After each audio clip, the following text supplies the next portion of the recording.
The awakening of the Titans. The earth trembled beneath the weight of something ancient, something long forgotten. Deep beneath the ruins of lost civilizations, cracks formed in the ground, releasing a foul mist into the air. It smelled of decay, of centuries buried in darkness. People across the world felt it, an unsettling energy in the atmosphere, like the pulse of a beast stirring from an endless slumber. Then the first Titan rose. In the heart of an abandoned desert, an enormous shadow stretched across the sky. Sand dunes shifted as a massive form pushed through the cracked earth. A head, larger than a city block, emerged, its hollow eyes glowing with an eerie green light. The ground rumbled as its colossal limbs tore free, sending shockwaves across the landscape. It let out a roar so powerful that glass shattered in buildings hundreds of miles away. The Immortal Beasts had returned. Across the world, chaos erupted. In New York, a creature with a body of molten rock and wings of obsidian rose from the ocean, setting the skyline ablaze. Skyscrapers crumbled like sandcastles beneath its crushing weight. In Tokyo, a serpent-like beast slithered through the streets, its scales harder than any known metal, deflecting missiles and gunfire as if they were nothing more than raindrops. Military forces mobilized instantly. Fighter jets soared through the skies, unleashing everything they had: missiles, artillery, high-powered lasers. But the attacks did nothing. Bombs exploded against the creature's thick hides, but no wounds appeared. It was as if the beasts were rejecting the very concept of human weapons. In a desperate attempt to stop them, nuclear warheads were prepared. Governments argued over launching them, fearing the destruction they might bring upon their own people. But before any decision could be made, a voice echoed across the world. A voice that did not belong to any human. The voice resonated in the minds of millions, speaking in a language both alien and ancient. It was neither male nor female, but something beyond human comprehension. Fools, you stand upon the bones of the old world, ignorant of the war that came before you. The Titans do not rise to destroy, they rise to reclaim. Historians and archaeologists scrambled to decipher the meaning. Buried myths and legends resurfaced, tales of gods who once ruled the earth, only to be sealed away by an unknown force. Ancient temples depicted wars between monstrous beings, battles so devastating they had wiped entire civilizations from existence. A secret organization, the Keepers of the Abyss, emerged from the shadows. They had spent lifetimes preparing for this moment. According to their records, the Titans had once been rulers of Earth before something had sealed them away. And now, that seal was breaking. There is only one way to stop them, said Elias Pharaoh, the leader of the Keepers. But we may not have the time. In the Pacific Ocean, the waters began to boil. A vortex formed, pulling everything inward. Ships, sea creatures, even entire islands. The sky darkened as lightning crackled above. Then, the largest of the Titans emerged. It was unlike anything humanity had ever seen. Taller than the highest mountains, its form was covered in black armor-like plating that seemed to absorb light itself. Its head was crowned with jagged horns, its eyes burning like twin suns. As it rose from the ocean depths, tidal waves crashed upon the shores of multiple continents. A single roar escaped its throat, and it shattered the sky. Cities fell into darkness as power grids failed. Satellites malfunctioned, throwing the world into chaos. The sheer presence of the Titan was enough to disrupt the very fabric of reality. People collapsed in the streets, overwhelmed by an unseen force pressing down on their minds. For the first time in human history, the world was truly helpless. Inside an underground bunker, the Keepers of the Abyss gathered around a table covered in scrolls and old texts. They spoke of a weapon hidden within the earth, a power equal to the Titans themselves. There is something older than the Titans, Elias said, his voice heavy with urgency. A force that once sealed them away. If we find it, we may still have a chance. Outside, the world burned. Creatures of legend walked the earth once more, and humanity stood on the brink of extinction. But the fight was far from over. The war had only just begun. The prophecy of the Beast War. The world was burning. Cities lay in ruins, swallowed by towering creatures that defied all human understanding. The sky remained dark, as if the sun itself had been eclipsed by the sheer power of the Titans. Across the globe, what was left of humanity struggled to survive, watching helplessly as the old gods of the earth reclaimed their domain. But deep underground, hidden beneath the shattered remnants of civilization, a group of people still fought to change fate. They were the keepers of the abyss, the last guardians of ancient knowledge, and they had uncovered something the world had long forgotten, a prophecy that spoke of this very war, and more importantly, how to win it.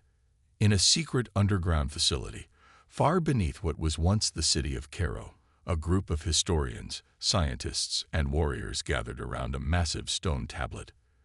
The inscriptions on its surface were thousands of years old, yet they described the events unfolding in the present. The Titans shall rise, breaking the chains of the forgotten age. Elias Pharaoh, the leader of the keepers, read aloud, "The earth shall tremble, and the sky shall fall. But in the time of the great reckoning, there shall come a force to bind them, a force not of gods, but of men." The room fell silent. The implication was clear. There was a way to control the Titans. The answer lay in the Titan binders, artifacts forged in the age before history, capable of bending the monstrous creatures to human will. If the keepers could find them, they might stand a chance. But there was a problem. The binders had been lost for millennia, and time was running out. Word spread quickly. Across what remained of civilization, teams of scientists, archaeologists, and soldiers mobilized to search for the first binder. Clues hidden in ancient ruins, old myths, and forbidden texts all pointed to a single location, deep beneath the ruins of a forgotten civilization, buried under the sands of an uncharted desert. Elias led the expedition himself. They traveled in silence, their convoy weaving through the endless dunes, avoiding the destruction left behind by the beasts. The air was thick with tension. No one spoke of what would happen if they failed. But as they neared their destination, they encountered an unexpected enemy. A new faction had emerged from the chaos, a group of fanatics who did not fear the Titans, but worshipped them. They called themselves the Children of the Beasts. The attack came without warning. The first explosion tore through the lead vehicle, sending it into the air before slamming back down in a ball of fire. Gunfire erupted from the cliffs above, bullets raining down on the convoy. "Ambush," one of the soldiers yelled. Elias dove behind cover as his team returned fire. Through the smoke and dust, he caught a glimpse of the enemy. Humans, dressed in blackened armor, their faces marked with strange glowing symbols. They moved with unnatural speed, their eyes filled with a fanatical glow. The Children of the Beasts had been waiting for them. "Fall back," Elias ordered, but it was too late. More explosions ripped through the sand, sending bodies flying. And then the ground beneath them collapsed. Elias awoke to darkness. Dust filled his lungs as he struggled to stand, his body aching from the fall. Around him, the remnants of his team groaned in pain, pulling themselves from the rubble. Above, the battle still raged, gunfire echoing through the ruined chamber they had fallen into. But as Elias looked around, his breath caught in his throat. They had fallen into something ancient. Massive stone pillars surrounded them, each covered in carvings depicting the Titans in all their monstrous glory. The walls told stories of battles waged in a forgotten era, of humans standing against the creatures that had once ruled the world. And in the center of the chamber, resting upon a pedestal of obsidian, was an object unlike anything Elias had ever seen.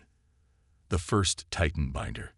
A golden relic pulsing with an otherworldly energy, shaped like a ring large enough to fit around a human's arm.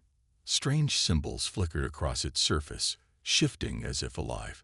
It radiated a power that made the air vibrate. "We found it," one of the scientists whispered. But as Elias reached out to touch the binder, the ground rumbled. The air grew thick with static, and a powerful force pressed against their chests. Somewhere far above, a titan had sensed it, and it was coming. The first bond. The earth shook beneath their feet. Elias clutched the titan binder, its golden surface pulsing with an eerie energy. The team had barely escaped the collapsing ruins, but they had no time to rest. The titan they had awoken was still searching for them. Far in the distance, beyond the shattered desert, the remains of civilization burned under the weight of the immortal beasts. Humanity was losing. This binder was their only hope. And yet, as Elias held it, he felt a terrible truth in his bones. The power inside was not meant for humans. It was something older, something hungry. They had no choice. They had to use it. Inside an underground hideout, hidden deep in the mountains, the keepers of the abyss prepared for the unthinkable. The Titan binder was designed to control a beast, to bend its will to a human master. But no one knew the cost. The room was filled with scientists, warriors, and survivors, those who had seen their homes burned, their families torn apart. They all watched in silence as a chosen warrior, a battle-hardened soldier named Captain Rail, stepped forward. Elias gave him a nod. "Are you sure?" Rail gritted his teeth. "If this can save us, I'll do whatever it takes." He placed his arm inside the binder. The golden metal twisted, tightening around his forearm. The symbols on its surface flared to life, shifting and pulsing like a living thing. Then the screaming began. Rail dropped to his knees, his body convulsing violently. His veins turned black, his eyes glowing with an unnatural light.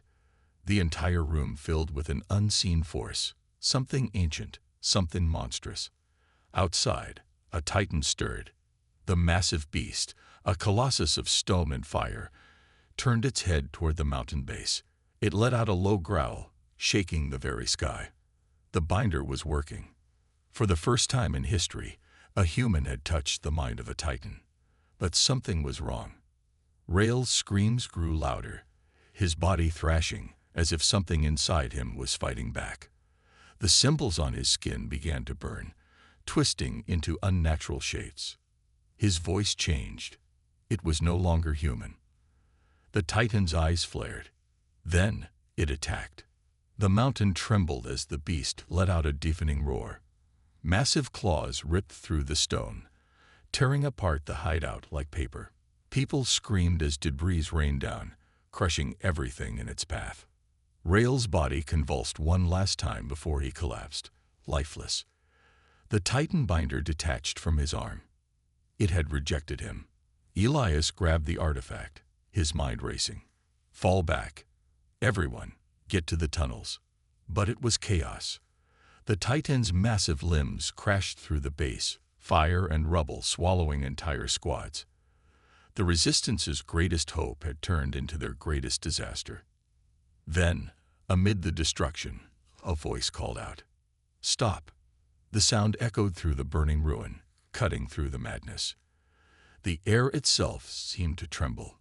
Elias turned. It was her. She was barely 17. A girl with hollow eyes and scars from a life spent running. No one knew her real name. She had been found as a child, wandering the ruins of a city destroyed long ago. She had no family, no past, and yet she walked straight toward the Titan binder as if it was calling to her. "Wait!" Elias shouted, but it was too late. She placed her hand on the golden artifact. The reaction was instant. Symbols flared across her skin, but unlike Rail, she did not scream. Instead, the binder melted into her arm, its light fusing with her body. The Titan outside hesitated. It felt her. For the first time, the beast did not attack. It watched. And then, it knelt. Silence. The entire battlefield stood frozen, watching as the impossible unfolded before them. A human had bonded with a Titan. She turned to Elias, her eyes now glowing with the same ancient fire as the beast's. "I can hear them," she whispered. Then the sky darkened. A shadow fell across the land. Something massive moved through the clouds, its wings blotting out the sun, The air grew heavy, thick with the scent of death. The children of the beasts had made their move. They had summoned something worse. A titan of the skies, a winged horror that stretched across the heavens, its body covered in molten bone, its eyes burning like dying stars. It let out a scream that shattered glass for miles. The earth cracked beneath its presence.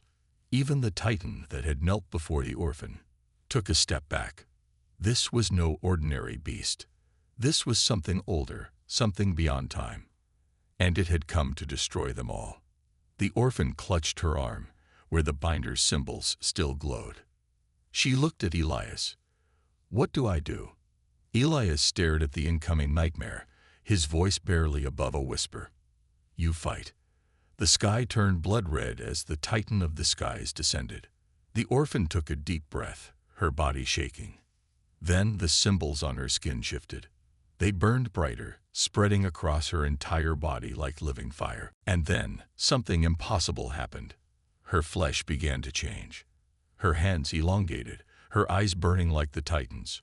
Her bones cracked, her body reshaping into something not entirely human. She gasped, staring at her reflection in a shattered piece of glass.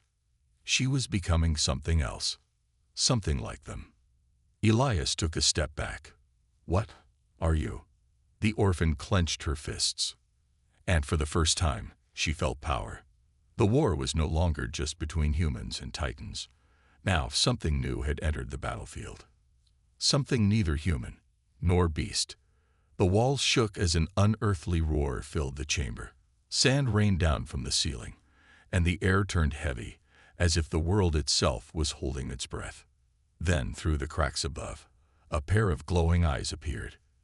They were enormous, larger than any building Elias had ever seen.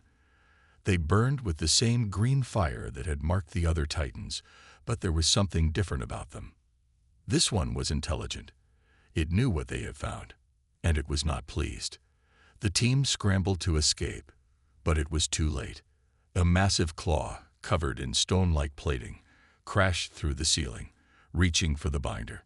The ground split apart, and the ruins trembled as the titan roared again, shaking the very foundations of the world. Elias grabbed the binder and shouted, "Run!" But deep in his heart, he knew there was nowhere left to run. The titan had awakened, and now it was coming for them. The blood of the titans. The sky was still burning. The orphan stood amidst the rubble, her body trembling as the last traces of her transformation faded. The symbols on her skin still glowed faintly, flickering like dying embers. The titan of the skies had fled, wounded but not defeated. For the first time in history, a human had stood against a titan and survived. But something felt wrong. Her heart pounded too fast. Her veins felt like molten fire. She wasn't just controlling the titan anymore. She was becoming something else. And deep down, a terrifying thought took root. What if she wasn't fully human to begin with? Back at the underground resistance base, the keepers of the abyss worked frantically. Scientists ran scans, doctors took blood samples, and warriors watched from the shadows, unsure whether to see the orphan as a savior or a threat. Elias paced the room, his fists clenched. "What did we just witness out there?" he demanded. One of the keepers, an elderly woman named Maris, examined the orphan's blood under a flickering lab light. Her voice was heavy with something close to fear. "She's not entirely human." The room fell silent. Elias frowned. "What are you saying?" Maris slowly turned, holding up a holographic scan. It displayed something impossible. 2 distinct genetic markers intertwining within the orphan's DNA. One was human. The other was not. "She carries the blood of the ancient ones," Maris whispered. "The first war against the Titans was fought long before recorded history. The ones who stood against them were wiped out, or so we thought." She looked at the orphan. "You are their last descendant." The orphan swallowed hard. "Does that mean?" "It means," Maris interrupted, "you were never meant to be just human. You were meant to bind with the Titans, just as they did." Elias exhaled sharply. "So she's our only chance." Maris nodded grimly. Perhaps. But the Titans are learning. They are adapting. And before Elias could respond, the alarm screamed. A transmission crackled through the resistance base. This is Sentinel Outpost 12. We need backup. A new Titan has emerged near the Megacity. It's consuming everything. The screen flickered. A massive, writhing horror filled the view. An eldritch monstrosity of flesh, tentacles, and countless, unblinking eyes. It moved like liquid shadow, dissolving buildings as it crawled forward. Screams echoed through the transmission. Then, static. Elias's blood ran cold. That was the last major human stronghold. If it fell, humanity would be wiped out. We're not ready for this, one of the resistance commanders said, shaking his head. The orphan has bonded with a Titan, yes, but she's still one person. We need something stronger. A rogue scientist, Dr. Vex, stepped forward. There is something, he said. His voice was slick with barely hidden excitement. Everyone turned to him. I've been researching the binders, Vex continued. They weren't just created to control Titans. The ancient ones used them to become like Titans themselves. Maris's eyes widened. That's forbidden knowledge. Vex grinned. Maybe. But it's also our only chance. He pressed a button on his holopad, revealing an ancient text. Diagrams of humanoid figures merging with the energy of the binders. Their bodies transforming. Their humanity fading. If we fuse humans with the binders, Vex said, we can create something entirely new. Titan-human hybrids. The room erupted into chaos. That's insane. Someone shouted. You want us to become them? Have we already lost? Vex held up his hands. I'm saying we evolve. His gaze settled on the orphan. She's already halfway there. The orphan clenched her fists. The symbols on her skin pulsed as if responding to the words. Was this her fate? Was she meant to become something more? Something less? Elias looked at her, his expression unreadable. You don't have to do this, he said quietly. But outside, the sky darkened. The Titan of the skies had returned, and behind it, the mass of writhing tentacles approached the city. The world was out of time. The orphan closed her eyes, her breath steady. She thought of all the people who had died. The homes reduced to ash. The Titans that would never stop. She looked at the glowing binder in her arm. If she gave in, if she let it consume her, she could control the Titans. She could fight back. But would she still be herself? Or would she become something far worse? Elias placed a hand on her shoulder. No matter what you decide, he said, don't forget who you are. The orphan met his gaze. And then, she stepped forward. Her voice was steady. Do it. Vex grinned. The process began. The orphan was strapped into the containment pod. The ancient energy from the binder surged through her, rewriting her body at an atomic level. Her bones cracked. Her skin burned. Symbols crawled across her flesh, no longer just markings, but something alive. Her heartbeat slowed, then stopped. For one horrible second, there was silence. Then, her eyes snapped open, and they were not human anymore. War of the Beasts. The ground split apart, the sky burned, and the Titans roared. Two colossal figures clashed beneath the blood-red clouds, their monstrous forms locked in a battle that shattered mountains. On one side stood the Sky Titan, its massive wings darkening the heavens, its talons slashing through the storm. On the other, a beast of writhing tentacles and unblinking eyes, the horror of the deep, devouring everything in its path.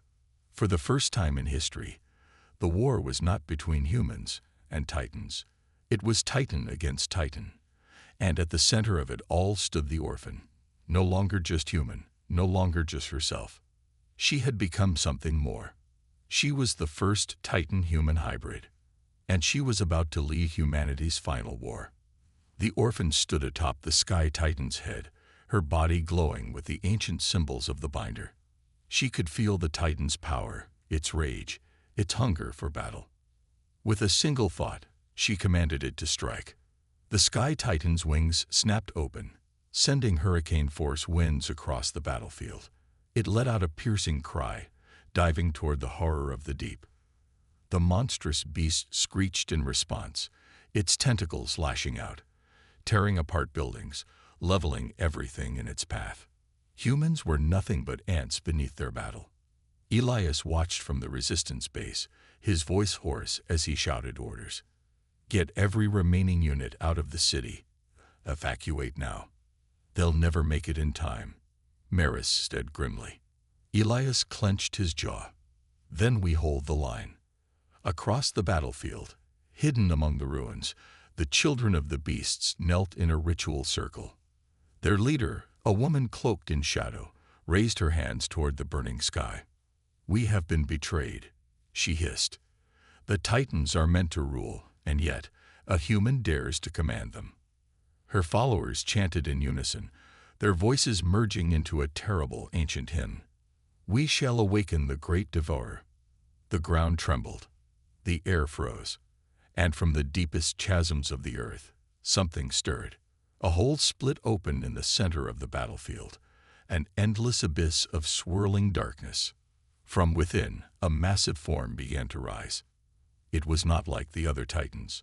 It was not alive in the way anything should be. Its body was formless, shifting, pulsing, a void of infinite hunger. Its very presence twisted reality, bending the laws of existence around it. The Titans paused their battle. For the first time, they felt fear. The Great Devourer opened its mouth, a gaping, endless void. And at its core was a black hole. The orphan gritted her teeth, forcing her Titan to turn away from the battle. The Sky Titan flapped its wings furiously, but even its power could not escape the pull of the Great Devourer's gravity. Maris's voice crackled through the comms. We've read the old texts. The Immortal Beasts. They were never Earth's protectors. The orphan's eyes widened. What? They were its prisoners. Elias's voice cut in, urgent. You're saying Earth was a cage. Maris nodded grimly. A cage for the Devourer. The Titans were not meant to rule this planet. They were bound here to keep that thing locked away. And now, the orphan whispered, it's free. The Great Devourer let out a deep cosmic roar, a sound that shattered the sky itself. The world was seconds away from annihilation. The orphan took a deep breath. She had one last choice. Fight the Devourer, or be consumed by it. The Titan King's return. The earth cracked beneath their feet. The sky churned, black clouds twisting as the Great Devourer loomed over the ruins of the world. The orphan could feel it. The hunger. The end. But there was still one hope. The crown of Titans, the final binder, the key to commanding all beasts. The legends spoke of a king, a ruler who once commanded every Titan before he was sealed away. If they could find the lost throne, they could either rule the beasts or end them forever. Elias slammed a map onto the war table. This is where we need to go. Maris frowned. That's insane. The Forbidden Lands are a death trap. No one's been there in over 1,000 years. We don't have a choice, the orphan said. Their voice was steady, but inside, doubt gnawed at them. If the crown of Titans truly existed, it was their only chance. But deep down, a darker thought whispered, what if they were meant to wear it? What if they were meant to be king? The resistance team moved fast, weaving through shattered cities and abandoned wastelands. The Great Devourer was spreading. Where it walked, reality collapsed. Entire mountains vanishing into the void, oceans boiling into nothing. Time itself was unraveling. And yet, deep within the Forbidden Lands, something still lived. Titan bones lay scattered across the landscape, the remains of ancient battles fought before humanity even existed. A temple stood at the heart of it all, half-buried, crumbling, but still pulsing with power. The Titan throne was inside, but they weren't the only ones seeking it. The children of the beasts were already there. The cult's leader stood before the temple doors, her face shrouded in shadows. "We have waited centuries for this moment," she whispered. "The Titans must rise again." The orphans stepped forward, their fists clenched. "The Titans won't save you. The Devourer is consuming everything, even them." The woman smiled, then let it feast. The world was never meant for humans. With a single motion, she raised her arms. The ground shook, and from the ruins, Titans awoke. The resistance was outnumbered. Titans crawled from the earth, their massive bodies shifting in the darkness. The orphan knew they had one chance. They ran for the temple doors. Inside, the air was thick with power. Ancient carvings lined the walls, telling a story in a language long forgotten. At the center of the chamber sat a stone pedestal, and upon it, the crown of Titans. It was gold and black, pulsing with raw, uncontained power. The orphans' hands trembled as they reached for it. They knew what would happen the moment they put it on. To control the Titans was to become one of them. Were they ready for that? Or would they lose themselves forever? As soon as they placed the crown on their head, their minds shattered. Flashes of light, echoes of battle. A war so ancient it had been erased from time. They saw the Titan King, a being of unimaginable power, standing against the Great Devourer in a final desperate battle. And they saw the truth. The Titans had never been gods. They had never been Earth's protectors. They had been weapons, created by a forgotten civilization to fight the Great Devourer. And when they failed, that civilization had vanished. The orphan gasped, their body trembling under the weight of the memories. They weren't just wearing the crown. They were becoming the Titan King. Outside, the battle raged. The Devourer loomed, its massive mouth stretching wide. And the orphan knew this was the final choice. Would they lead the Titans against the Great Devourer, or destroy them all? The final roar. The orphan stood at the edge of the battlefield, the crown of Titans pulsing on their head. The earth beneath them trembled. The Great Devourer loomed overhead, its body a shifting void, consuming reality itself. Titans roared and clashed in the ruins of the world, but the orphan knew the truth now. This war could never be won with battle. The Titans were not warriors. They were prisoners of an ancient cycle, bound by laws older than the stars. If this war was to end, those laws had to be rewritten. The orphan closed their eyes, and the world faded. Inside the orphan's mind, they found themselves standing in an endless void. Before them, the Titans gathered. Some were colossal, their eyes burning like dying suns. Others were twisted, monstrous beings that had lost all sense of self. But all of them were waiting. The orphan spoke, their voice carrying across the void. "Choose." The Titans shifted uneasily. "You were never meant to be weapons, never meant to be slaves. Choose now, serve humanity, or be banished for eternity." Silence. Then a roar. One by one, the Titans kneeled. All except one. The Great Devourer loomed at the edge of the void, watching, waiting. And then the void collapsed. The orphan was no longer standing in the real world. They were inside the mind of the Great Devourer, a swirling, infinite abyss. The whispers of countless civilizations lost to time filled the air. The orphan stood before the entity's true form, an endless, shifting mass of hunger and madness. It spoke. "You are nothing." The orphan clenched their fists. "Then why do you fear me?" The Great Devourer lashed out, tendrils of void twisting toward the orphan. But this time, they did not run. They embraced the storm. They reached into the abyss, grasping the very fabric of existence, and rewrote the laws of the Titans. The real world shook. The Titans vanished. One by one, the ancient creatures faded from existence, their forms dissolving into golden light. The Great Devourer let out one final, deafening roar, before it too was erased from time. The battle was over, but the orphan was gone. The dust settled.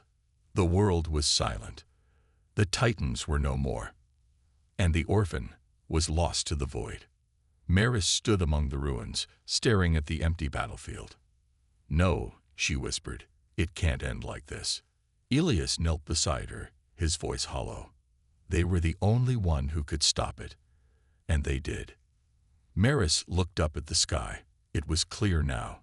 No more Titans, no more darkness, just silence. And then, a final growl echoed through the stars. Miles away, in a small, quiet village, a newborn child took its first breath. The mother cradled the baby, smiling softly. But as the child opened its eyes, glowing symbols flickered across their skin, the same symbols of the Titan King. And far beyond the stars, something stirred once more. The cycle may begin again. The end.